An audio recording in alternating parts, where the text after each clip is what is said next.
ateliers journalistiques. Et voilà, donc c'est un petit peu aussi le rendu du travail qui a été fourni ce matin. Donc on est ravis de vous avoir. J'ai commencé, alors moi j'ai intégré le Crêpes d'Aix-en-Provence à l'âge de 13 ans. Donc c'est un circuit qui dure sur 2 années. Donc à l'aide de détection départementale ou régionale. Le CRES prend 18 joueurs sur toute la région PACA, plus une partie du Languedoc-Roussillon. Et donc sur on va dire à peu près 1000 joueurs inscrits pour entrer au pôle sport, il y en a 18 qui sont pris. Donc j'ai réussi à intégrer ce pôle sport.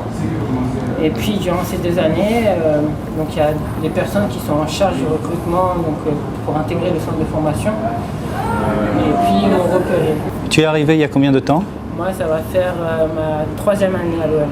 Moi, j'étais en Martinique avant. Je suis arrivé en France grâce à l'aide d'une association. Je jouais dans un club à Montpellier, un petit club à côté. Et le recruteur de l'OM, il m'a repéré, il m'a fait venir ici, j'ai fait quelques essais. Après, j'ai une promotion. D'accord. Et tu es arrivé quand? Je suis arrivé cette année. Cette année, d'accord. Fiane. Peux-tu être un très bon joueur et un mauvais élève à l'école et intégrer quand même un centre de formation? Avant, on va pas se le cacher, si tu étais très bon en tant que footballeur, et que l'école, voilà, tu étais en dilettante, que ça t'intéressait pas, tu pouvais quand même accéder au monde professionnel. Mais avec les plusieurs incidents qui s'est passé en 2007, c'est ça, l'Afrique du Monde, en Afrique du Sud, maintenant... 2010. 2010, pardon. Et du coup, ils ont, comment dire... Changer un petit peu les modes de fonctionnement. Il faut que, à l'école, pas forcément être un bon élève, avoir 16 de moyenne, mais il faut que tu prouves que tu es un travailleur. Il faut vraiment que tu donnes l'envie d'aller à l'école, même tu vas faire des efforts. Je crois que le mot d'ordre des entraîneurs, c'est de toute façon, tu es à l'école comme tu es sur le terrain. Exactement. Donc si tu es travailleur à l'école, tu es travailleur sur le terrain. Voilà. C'est un petit peu le mot d'ordre. Il faut se dire que si par exemple l'école va pas bien, automatiquement le foot n'ira pas bien parce que ayant des soucis, tu ne pourras pas te concentrer uniquement au foot. Vu qu'on est dans un cursus, on va dire, de bac général, nous étudions dans un lycée qui est en collaboration avec le centre. Moi je trouve que c'est vraiment une excellente idée parce que ça nous permet vraiment de sortir un peu du centre, parce que rester enfermé tout le temps entre ces 4 murs, à un moment t'exploses si tu peux pas être performant au niveau du foot. Vous êtes déjà entraîné avec les pros? Moi non. De l'autre côté, dans le groupe, nous avons Malik Ousmane qui a été sélectionné en équipe de France. Moi, j'ai fait toutes les sélections départementales et régionales. Malheureusement, je n'ai pas encore le niveau pour intégrer l'équipe de France. Donc, Malik, lui, n'a fait que très peu de sélections au niveau de la Ligue Méditerranée. Et par contre, lui a réussi à être en équipe de France. Donc, c'est pas parce que sur une année, tu n'es pas pris en sélection ou dans un club que forcément l'année d'après ça va être la même chose. Il faut toujours se battre et persévérer. Mais c'est lui qui a demandé ou c'est... Non, c'est le sélectionneur qui a reconnu ses qualités. Quel conseil vous pourriez donner à des jeunes comme ça? J'aurais juste une question, c'est quoi votre but dans la vie? Moi, Oui, par exemple. devenir footballeur professionnel. D'accord. Toi? Pareil. Donc déjà, il faut que tu dises que, déjà à ton âge, tu joues dans le plus haut niveau qui soit. Ton objectif, c'est d'être dans le meilleur championnat. Une fois que tu es arrivé, donc c'est un objectif, il faut surtout jamais abandonner. Parce que chaque petit effort, qui soit minime, la vie fait que tu seras récompensé. Il ne faut surtout pas abandonner. C'est pas parce que voilà, moi je suis à l'Olympique de Marseille que vous ne pouvez jamais y être. Moi je peux me blesser, vous pouvez progresser tranquillement à votre rythme et puis me prendre ma place. Il ne faut jamais rien abandonner parce que la vie on ne sait jamais de quoi elle est faite, surtout dans le futur. Donc surtout n'abandonnez jamais et puis voilà, vous avez un but, accrochez-vous à lui. C'est ce qui va vous permettre vraiment de sortir la tête de l'eau dans des moments très difficiles. Surtout, voilà, moi je dirais le mot d'ordre, c'est rien lâcher. Surtout rien lâcher. Pourriez-vous nous expliquer une journée type? Ben, le matin, on se lève à 7h. Après, on prend le petit déjeuner, on douche des fois, ceux qui se douchent. Après, on part au lycée jusqu'à 15h30. À 15h30, on sort du lycée. La navette, elle nous dépose en bas. On va chercher nos sacs. On s'entraîne, on finit l'entraînement à 18h30, 18h. De temps en temps, 19h. On se douche. Et après, on remonte, on mange ici à 19h. Après, de 19h à 22h30, on est libre, on va regarder la télé, jouer. Ou sinon, le lundi et le jeudi, nous avons une heure d'études supplémentaire. Qui est, je pense... De 20h à 21h. Mais vous n'avez pas le droit de, on va dire, dans ton livre, tu n'as pas le droit de sortir d'ici. Non, à part le mercredi. Parce que le mercredi, les cours s'arrêtent. Enfin, je te parle pour nous qui sont au lycée La Fourragère. Tu finis les cours à, on va dire, midi ou 13h. Du coup, tu as toute l'après-midi, tu as jusqu'à, vu que l'entraînement, c'est à 17h cette fois. Tu vois, c'est un peu plus. Du coup, on va dire de 14h à 17h, tu as un temps libre.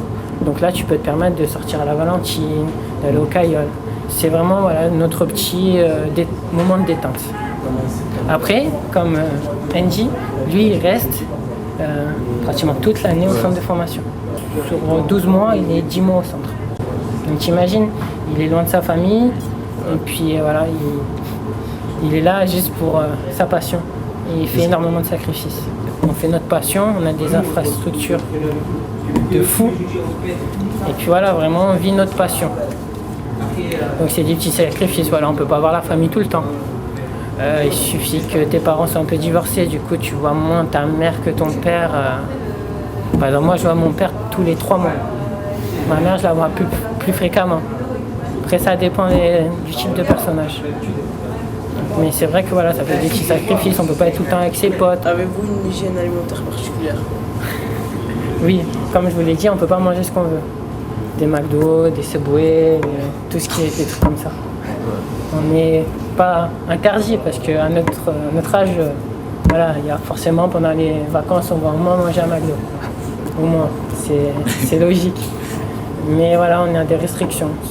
Par exemple, le midi, je ne peux pas arriver avec mon sac de KFC sur la table et manger. Mais vous mangez quoi là? À la cantine? Ici, ouais. Il y en a environ combien de personnes qui... Pour chaque poste? Non, on va dire... Tu enseignes en pro. Qu'enseignant pro, environ. Environ. C'est pas loin d'une chance sur... Oh, même pas. C'est vraiment très très minime. Genre on va dire sur notre groupe de 30 joueurs, on va être... il y en aura peut-être 3 grands maximum qui vont signer professionnel. C'est déjà bien. À l'OM. Après, ils peuvent signer ailleurs. Mais je vais te dire, voilà, Et lui que vous avez dit là-bas, là, je oui, sais pas comment ça Malik. s'appelle. Ah ben lui, il a une chance. Oui, il est bien parti pour. Mais après, comme je t'ai dit, d'une année à l'autre, ou d'une semaine à l'autre, ça peut être complètement différent. Pour la couleur du maillot ou pour être footballeur? Je joue surtout pour m'amuser. Le plaisir, tout ça, l'envie. Surtout le plaisir. Je me suis toujours dit, il faut faire quelque chose dans sa vie, il faut que tu sois heureux de le faire. Parce que si tu n'es pas heureux de le faire, ça ne sert vraiment à rien. Et puis si tu es heureux, tu es investi, tu es motivé, et du coup, tu as tout pour réussir. Quand tu es dans le terrain, tu t'en fous du couleur du maillot que tu portes? Non, justement, je suis heureux parce que l'OM, c'est mon club de cœur. Marseille, ça m'a toujours attiré. Et je suis vraiment heureux de porter ce maillot. Mais monsieur, le car qui vous attend, si vous n'êtes pas là, il part. Bah oui, c'est des horaires à respecter. Par exemple, je vais te dire, tu as un rendez-vous pour devenir entrepreneur. Tu as ton poste à la clé. Mais si tu arrives, par exemple, le rendez-vous est à 8h, mais que tu arrives à 8h15, bah, le mec il va se dire, il est pas sérieux lui. Le car, il part. Il part. Par exemple, je vais te donner une métaphore. Tu as le bus, donc tu as, on va dire, les meilleurs joueurs. Si toi tu les regardes, tu dis salut, tu penses vraiment que tu pourras devenir professionnel? Donc il faut vraiment que tu montes dans le bus. Et pour monter dans le bus, il faut avoir de la motivation et rien lâcher. C'est ça. Il y a des joueurs qui se donnent. Malheureusement, il y en a, mais pas à notre niveau. Je pense que quand même, à notre niveau, c'est surtout le plaisir qui prend le dessus. faut vraiment vivre son rêve, mais il faut vraiment tout donner parce que si tu as le moindre regret dans ta vie, c'est pratiquement fini, quoi. Je pense que vivre avec des regrets, c'est quelque chose qui fait vraiment mal. Est-ce qu'on pense quand même à l'échec parfois? Oui, surtout j'ai parlé des blessures. À un moment, tu as des questions qui rentrent, qui te disent pourquoi je suis là? Qu'est-ce que je fous là? Pourquoi ça m'arrive à moi? Pourquoi pas aux autres? Est-ce que je vais surmonter cette épreuve? Ou bien est-ce que tout simplement je vais continuer le foot?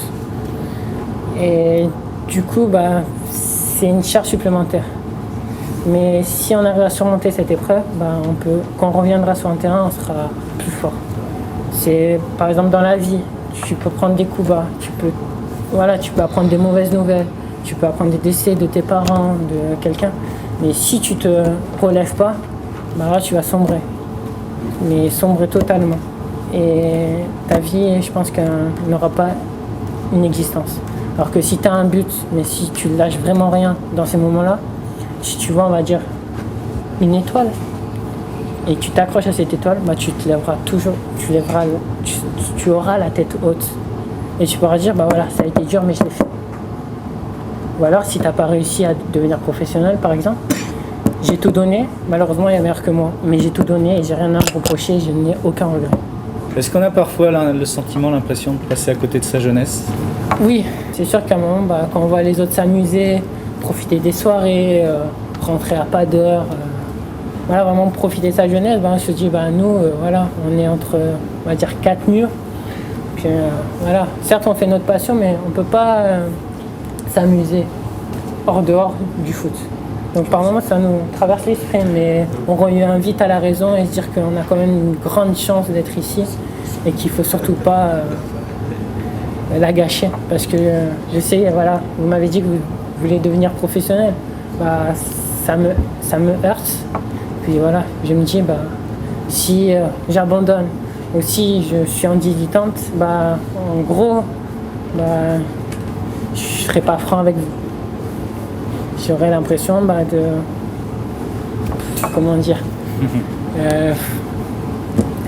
vous décevoir, entre guillemets. Même si on ne se connaît pas. Mais j'aurais cette impression-là de dire que quelqu'un aimerait avoir ma chance, que moi je l'occupe, mais que moi je m'en fous. Alors que lui, il aimerait bien être à ma place. Un grand merci à toi. On peut l'applaudir, je pense. Et puis je voudrais vraiment vous remercier de venir, d'avoir partagé ce petit moment avec vous. Ça me fait grand plaisir.